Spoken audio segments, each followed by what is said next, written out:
A chill wind scrapes through the tall grass, carrying with it the scent of earth, fire, and something else, hunger. The sun dips low, bleeding orange across the treetops. One figure moves along a rocky ridge, barefoot, wrapped in animal hide, eyes darting from stone to stone. No herd in sight. No berries left in the basket.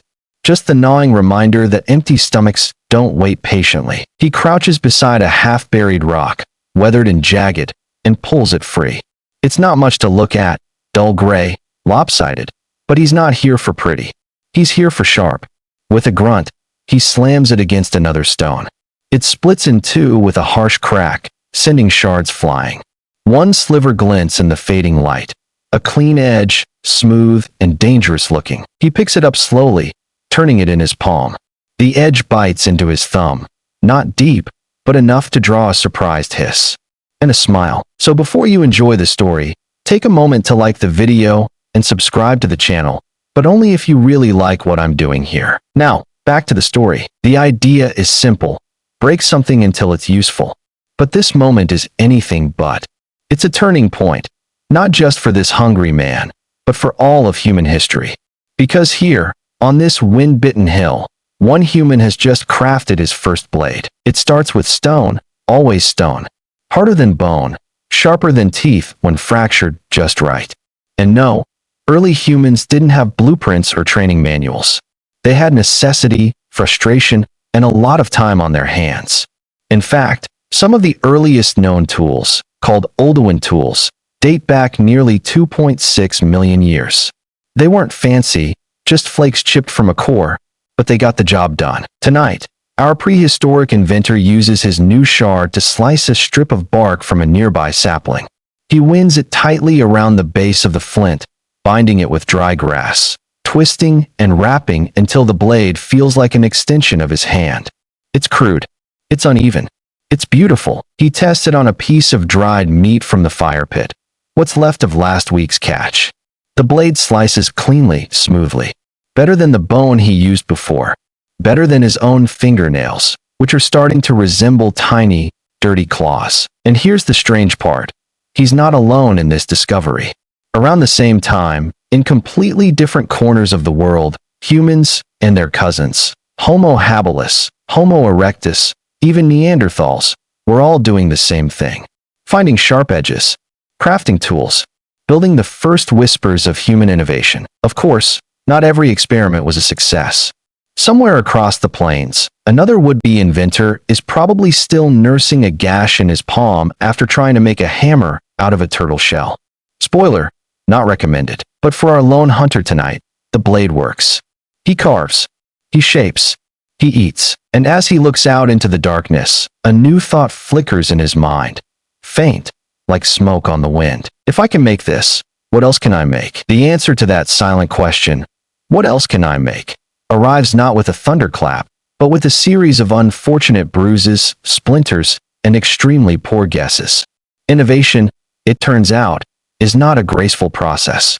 It's mostly just people hitting things until something useful happens. Take, for instance, the moment someone decided to attach their new blade to the end of a long stick. The logic was simple. Longer reach means less risk. After all, when you're trying to stab something that bites back, keeping your organs at a safe distance is a solid strategy. So he finds a straight branch, scrapes it down, splits the end, and wedges the flint in place. Then, just to be sure, he ties it all together with strips of dried animal tendon. He's invented a spear, or, more precisely, a very convincing attempt at one. On the first test throw, it flies a majestic 2 meters before twirling sideways and thudding into the dirt like a confused bird. Back to the drawing rock. Trial and error becomes the unofficial theme of prehistoric engineering. One group learns the hard way that dry grass isn't a great adhesive when hunting in the rain. Another realizes that overly sharp tools break if you hit something harder than, say, a banana. And let's not even talk about the poor soul who tried to turn a badger skull into a helmet. Bold, but misguided. Still, through all this chaos and comedy, progress marches forward. Somewhere along the way, they learn that fire hardens wood. A spear tip, when exposed to heat and slowly turned in the flame, becomes stronger, tougher, less likely to splinter on impact. It's a small discovery, probably made by accident when someone left their walking stick too close to the campfire. But it sticks, literally. Before long, the fire-hardened spear becomes the must-have item of the season. Hunters wield them with confidence. Children use smaller versions to learn, and elders lean on them like prehistoric canes with pointy ends. Functional and fashionable. Another curious development emerges: composite weapons, tools made from multiple materials. Stone, wood, sinew, bone. It's not just practical, it's smart. One part does the cutting, another provides support, and a third keeps it all from flying apart mid-swing. It's teamwork, but with materials. And then comes the moment when one unlucky hunter accidentally invents the first projectile weapon. He throws a spear too hard. It slips from his grip weirdly, and the back of the shaft hits his own foot. While nursing his bruised toes, he has a revelation. What if there was a way to launch the spear farther, without sacrificing control? It'll take time to figure that out, but the seed is planted. Through these small, painful victories, early humans begin to understand the materials around them not just as obstacles, but as allies. Stone isn't just rock, it's potential. Wood isn't just for burning, it's structure. Even the sinew of a fallen deer becomes precious, used to bind, secure, reinforce. Sure, the process is messy. It involves a lot of oops, and well, that didn't work. But every broken prototype is a lesson. Every failed attempt brings them one chipped flint closer to survival. And slowly, painfully, brilliantly, they're turning tools into weapons, and weapons into lifelines. By the time the next generation steps into the wilderness, the toolkit has grown, not just in size, but in sophistication. Gone are the days of clunky hand axes and hit-or-miss spears. Now, weapons have range. They have flexibility. And most importantly, they come with instructions, passed down through firelight stories, rough demonstrations, and more than a few pantomimed accidents. One of the earliest game changers is the throwing stick, a curved piece of wood, lightweight and deceptively simple. On the surface, it looks like something you'd toss to a dog, except dogs haven't been domesticated yet, and the stick, if thrown properly, could bring down a bird mid-flight. Not bad for a boomerang that doesn't come back. The brilliance of the throwing stick lies in its accessibility. No special materials needed. No flint carving or sinew binding. Just a well-shaped branch and a strong arm. Hunters use it to knock small game out of trees, scare birds into nets, or just impress their friends at parties, which, let's be honest, were probably just large fires with slightly more mammoth meat. But it's not long before someone thinks bigger. And the otlotl is born. Now, this may be the most underappreciated prehistoric invention in history. The otlotl, a spear thrower, is a carved lever that extends the arm, increasing the force and distance of a thrown dart. Think of it like nature's first sports performance enhancer, minus the scandals. With an otlotl, a hunter could hurl a dart with deadly precision from over 100 feet away. That's more than enough room to avoid angry bison hooves or irritated elk antlers. And the best part? You didn't need to be built like a mammoth to use one. Small-framed individuals, even adolescents, could hunt successfully with it. It was the great equalizer, a prehistoric assistive device that leveled the field and made teamwork even more effective. As tools become more specialized, they also become more diverse. There are sharp-edged stone axes designed not just for chopping trees, but for cracking bones to access precious marrow. There are bone daggers, crafted with both elegance and lethality, used for close combat or precise butchering. Even slings, just cords and stones, become common among herders and travelers. Lightweight, portable, and surprisingly powerful if your aim was good, which, granted, took years of practice and several broken clay pots. And here's a weird detail for you. Some early axes were deliberately polished. Not just functional, but beautiful. These weren't mass-produced survival tools. These were statements. A polished axe was a flex. It said, yes, I can survive the wilderness, and I look good doing it. Weapon making wasn't just about survival anymore. It was about skill, about identity, about passing something down that proved you knew how to work with the world, not just against it. The tribe's best toolmaker might not have been the strongest or the fastest, but when food was scarce and danger was near, they were the ones everyone looked to.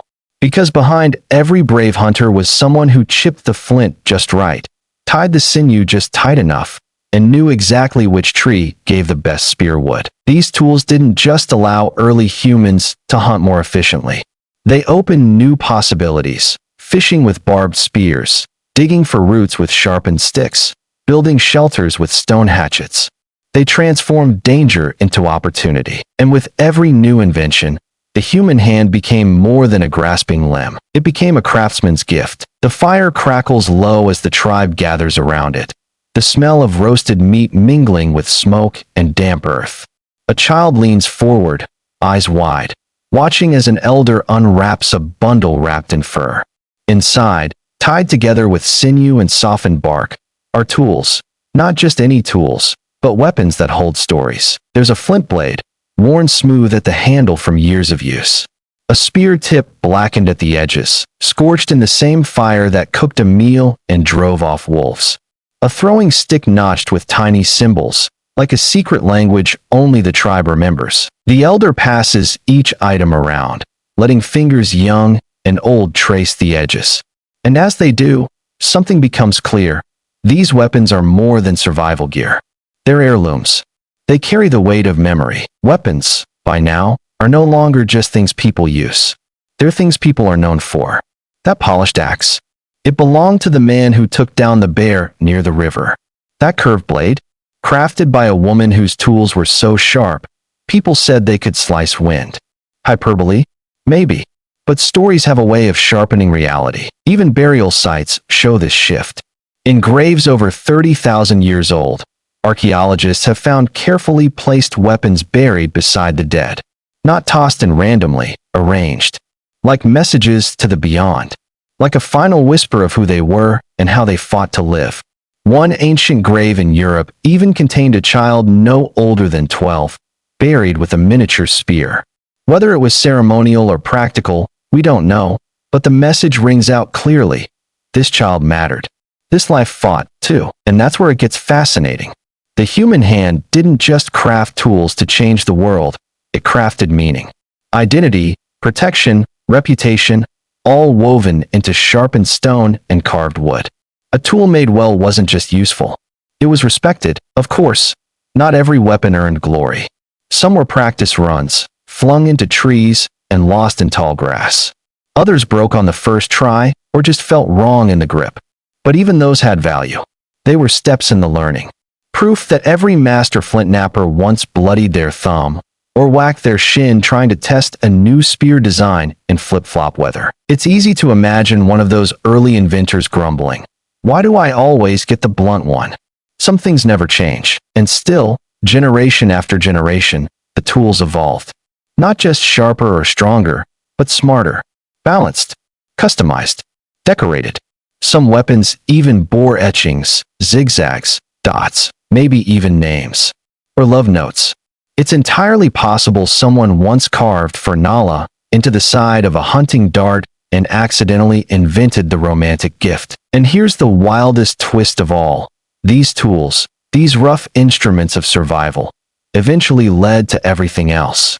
The same hands that chipped stone into spears would one day shape clay into pots, thread beads into necklaces, paint stories onto cave walls, and, eventually, write history. Weapons weren't just the beginning of hunting. They were the beginning of human culture. From the first flint flake to the finest throwing spear, every tool told a story, not just of how we survived, but of who we were and who we were becoming. Because when humans picked up that first rock, it wasn't just the birth of a weapon. It was the beginning of the human imagination, sharp, precise, and impossible to put down.